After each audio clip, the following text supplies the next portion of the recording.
এক কবিরাজ বলেছেন প্রতিদিন সকালে ৭টি করে আজোয়া খেজুর খেলে জাদুটোনা থেকে বাঁচা যায়। এটা কি সঠিক? জাদুটোনা থেকে বাঁচার কোরআন সুন্নাহ সম্মত পরামর্শ দিবেন প্লিজ।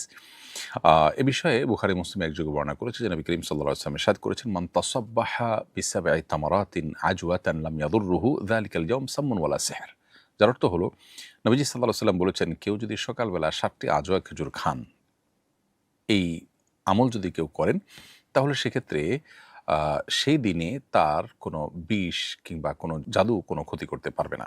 এজন্য ব্ল্যাক ম্যাজিক বা জাদু থেকে বাঁচার জন্য নিয়মিত সকালবেলা ৭টি খেজুর খাওয়ার, বিশেষ করে আজোয়া খেজুর খাওয়ার অভ্যাস করা উচিত। কোনো বর্ণায় অবশ্য আলিয়া নামক আরেক খেজুরের কথা বলা হয়েছে। এজন্য অনেক উলামা ইকরাম বলেছেন সাধারণভাবে যেকোনো খেজুরের জন্য এটি প্রযোজ্য, আর অনেকে বলেছেন না, এটি আজোয়া অথবা আলিয়ার ক্ষেত্রে প্রযোজ্য।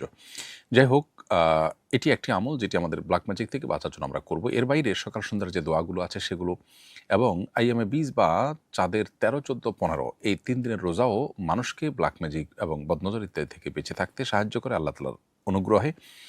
এবং সেই সাথে এই জাতীয় ক্ষয়ক্ষতি থেকে বাঁচার জন্য বেশ কিছু হারাম, যেমন আপনার মিউজিক শোনা, তারপরে আপনার যৌনতা সংশ্লিষ্ট যে গুনাহগুলো আছে সেগুলো থেকে সেগুলা করা, এই জাতীয় বিষয়গুলো সাধারণত ব্ল্যাক ম্যাজিকের পথকে সুগম করে দেয়।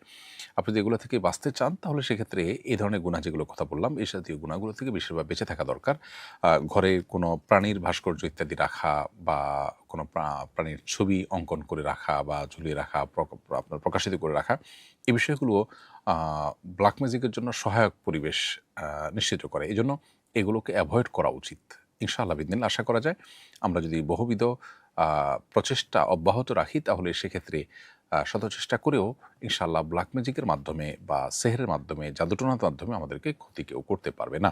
আল্লাহ তাআলার কাছে আশ্রয় প্রার্থনা করা দরকার, আত্মরক্ষামূলক সুন্নাহসম্মত আমলগুলো করা দরকার, এবং এর মধ্যে ৭টি খেজুর খাওয়া বলুন, সকাল সন্ধ্যা দোয়া করা বলুন, সূরা বাকারার তেলাওয়াত বাসায় চালু করে রাখা বলুন, এবং শয়তানের প্রবেশের পথগুলো, ব্ল্যাক ম্যাজিকের কাজ করার যে আপনার উপায়গুলো, সেগুলোকে অকার্যকর করবার জন্য এবং সেগুলো থেকে আত্মরক্ষার জন্য এই যে প্রাণীর ভাস্কর্য, ছবি থেকে বেঁচে থাকা, মিউজিক থেকে বেঁচে থাকা, এবং আপনার যৌনতা সংশ্লিষ্ট যে গুনাহগুলো আছে সেগুলো থেকে বেঁচে থাকা, এগুলো আমাদের সেফটি বেল্টের মতো কাজ করে। ইনশাআল্লাহ বিদিনিল্লাহ আশা করা যায় এগুলোর মাধ্যমে আল্লাহ তাআলা হেফাজতে রাখবেন।